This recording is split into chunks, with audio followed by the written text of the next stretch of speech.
everybody, good morning. This is Jean here, Jean Truelove from Truelove Quilts for you. Do you see what I see behind me? I have finished my one block wonder kaleidoscope block quilt. It has turned out to be a small wall hanging.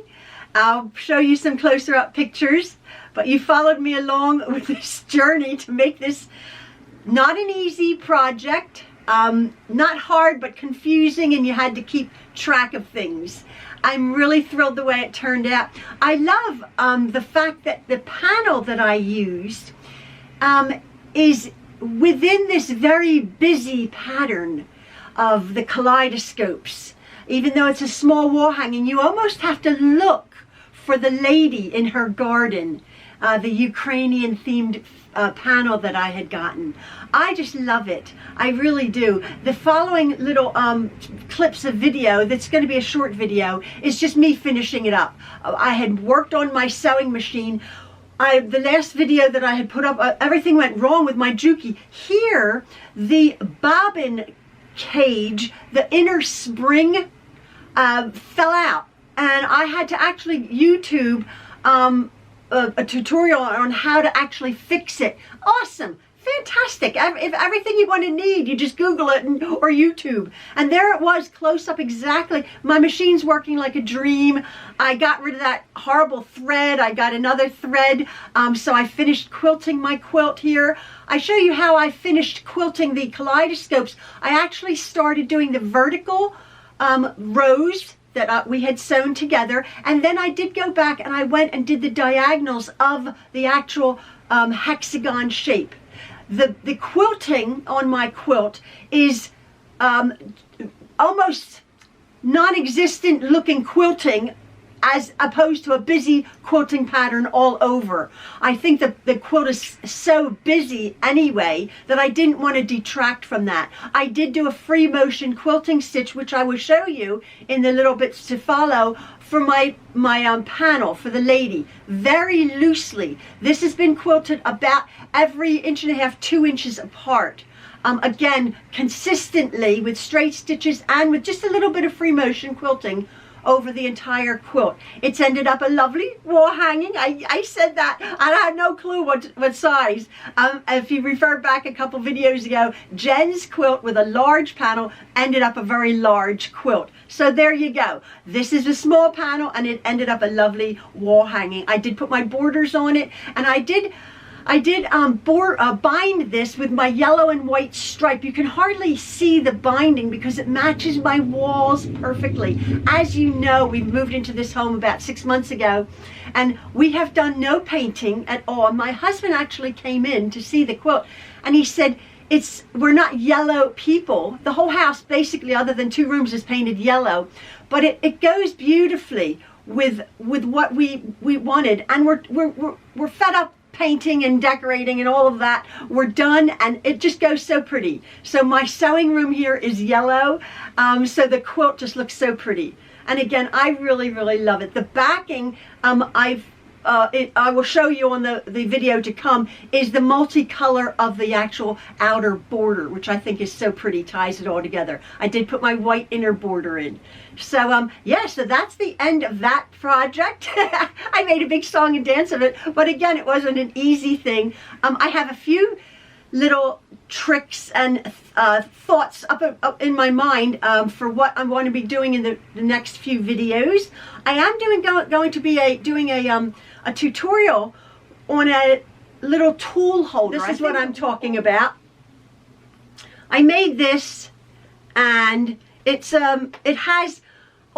quite simple to make. You need a bit of cardboard, which I will give you all of the dimensions. The pin cushion on the front isn't wonderful. I have to admit that was just a sort of an afterthought, but that's to hold up the actual thing because this actually folds down. So it could be like a travel little holder here. And then you could put something in here also if it's on your sewing machine. I quite like it. I've made several of these. So I will be doing a tutorial on that. Again, it may not be in one because I'm trying to do shorter videos, but maybe just a couple of small tutorials on how I made that. It's real sweet. So you have to grab some cardboard from your Amazon boxes.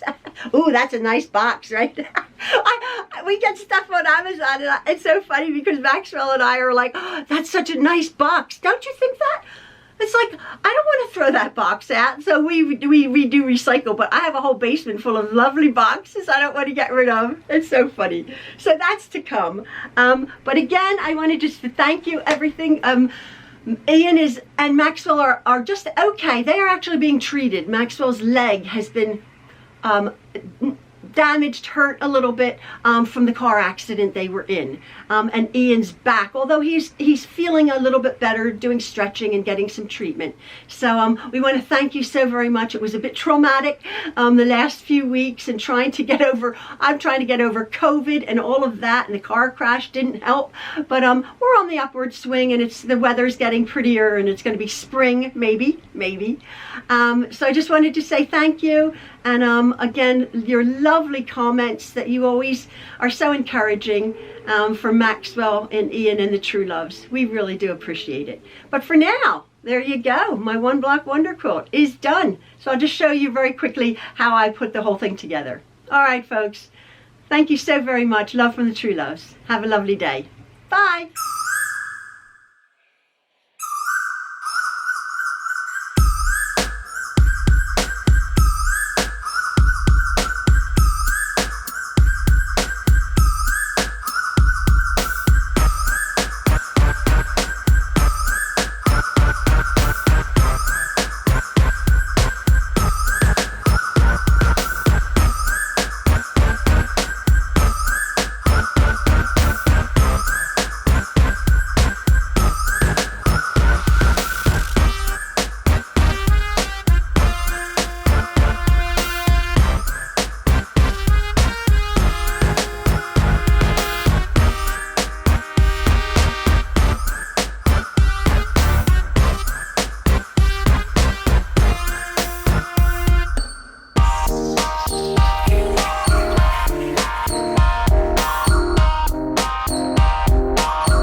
You can see this. After I've stitched all of the vertical stitches, I have gone back and I have, as you can see, I have stitched all of the diagonals. Again, up one side and down the other, all the way across. This way my quilting stitches are about 2 inches apart across the whole top of my quilt. Now I'm going to just finish up, I've done the whole body of the quilt, I'm just going to finish up this last strip here on the right hand side of my quilt. Then, as you can see, all I will have left to quilt is my actual panel, and I'm going to put my free motion quilting foot on, and I will just quilt probably just trying to follow the her leg and her dress and her costume fairly loosely, because I'm quilting this about every 2 inches. So I don't want this to be quilted very, very tightly in the panel. I want it to be quilted the same way apart, the same distance apart that I'm quilting my my diagonals. So this is just the last bit of the straight stitches across my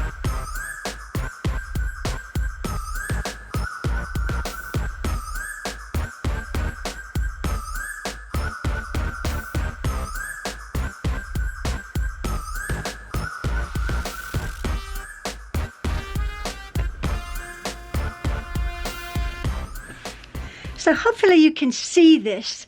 I've put my free motion quilting foot on, and I've set my stitch length here. Where is it? Down here. Hopefully you can see that to 0. And I've lowered my feed dogs.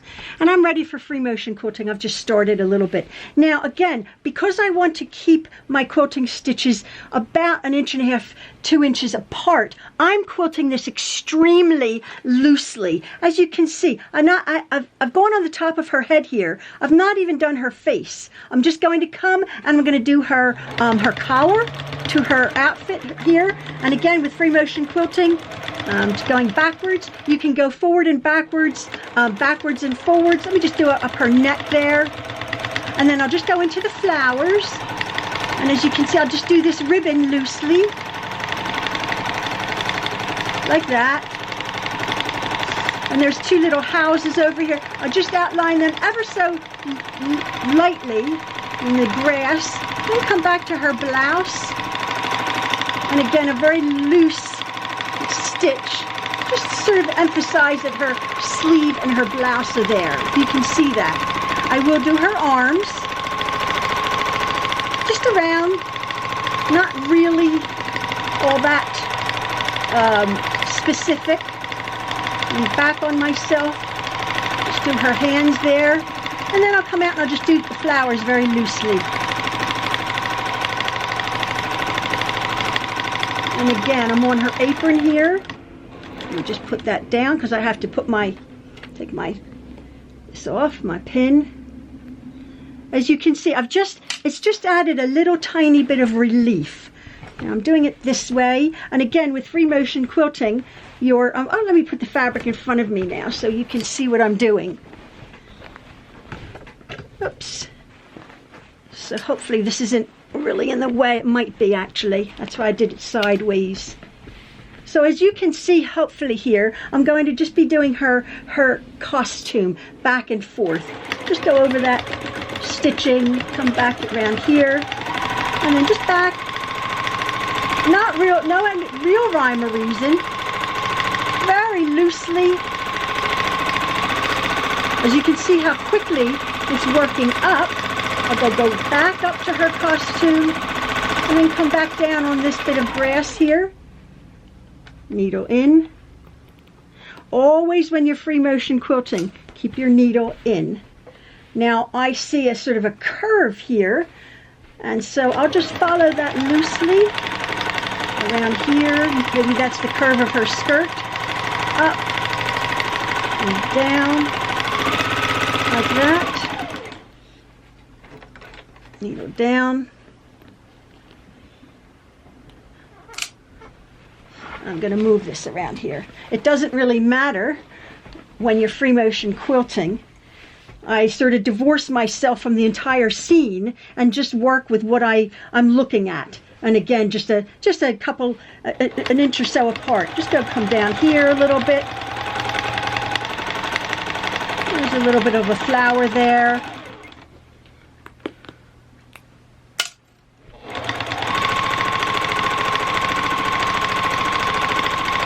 Maybe I'll outline that flower a little bit.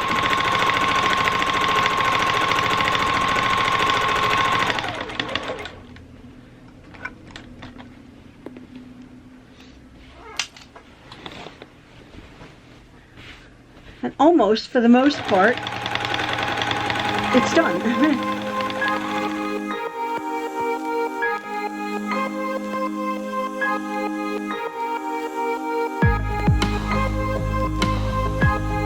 As you can see, I have finished quilting the top of my quilt, or I finished quilting my quilt, I should say.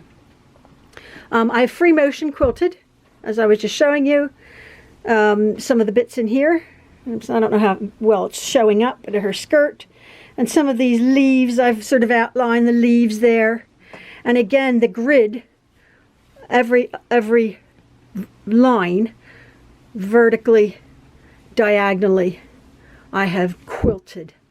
So the quilting stitches across my quilt are pretty even all the way across. And here is my panel, which is all the free motion quilting stitches. And as you can see, they're pretty consistently across the quilt top. Some are a little bit closer than others, but the general rule is all of my quilting stitches are pretty consistent over my whole quilt top. I always say that when you're free motion quilting or whatever quilting stitches you want to do, just make sure that the quilting lines are consistent so your quilt hangs well when it's either on a wall hanging or yeah, just particularly on a wall hanging actually. So I'm very thrilled with that. Now I'm going to be putting my rick rack. So here's my rick rack. I'm going to be starting, I'm going to be sewing it upside down as it were. I'm going to be starting in this corner. I'm going to be going up to the top of the panel. I'm going to go across and I'm going to come back down.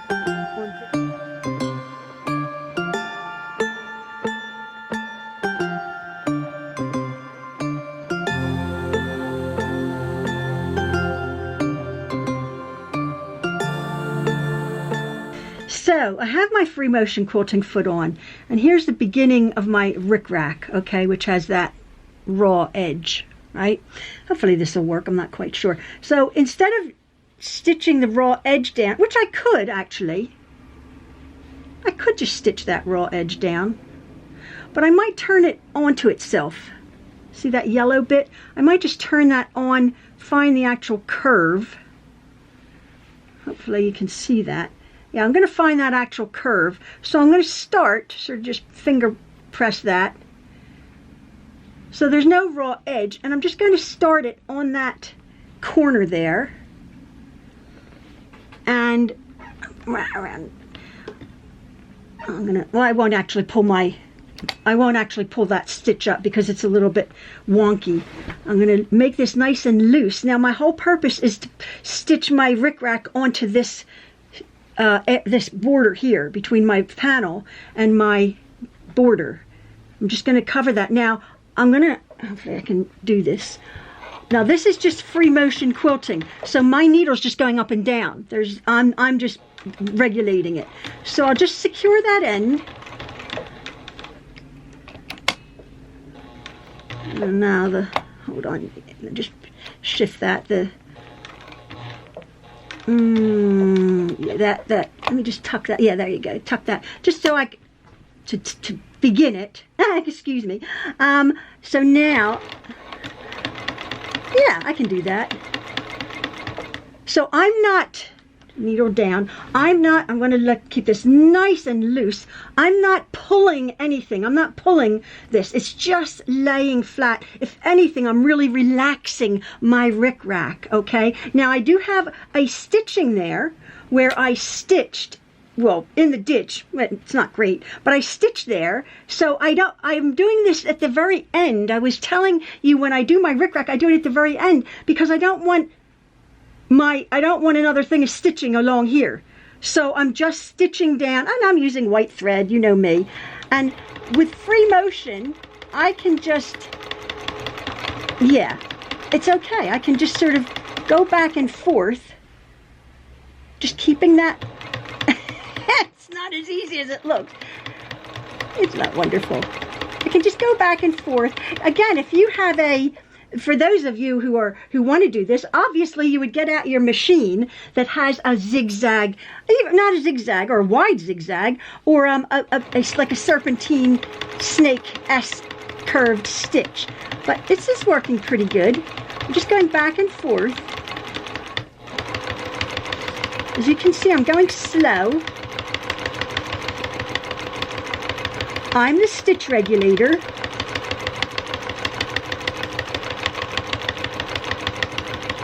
I'm not bothered that it's white thread because it's multicolor.